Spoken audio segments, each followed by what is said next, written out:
সকালে সময় পাই না টক পালং তুলতে, ওই জন্য এখন বিকালেই তুলে নিচ্ছি। এই যে তুলে নিচ্ছি এগুলোতে মোটামুটি ফুল হয়েছে।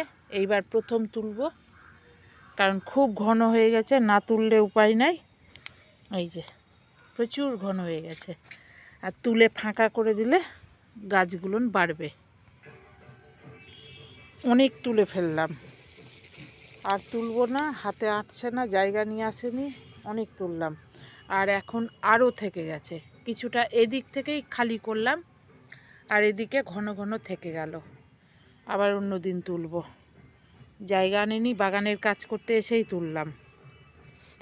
তার মধ্যে এই যে লঙ্কাও তুললাম, এর মধ্যেই নিয়ে যাব।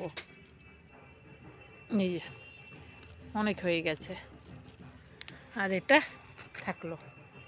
আবার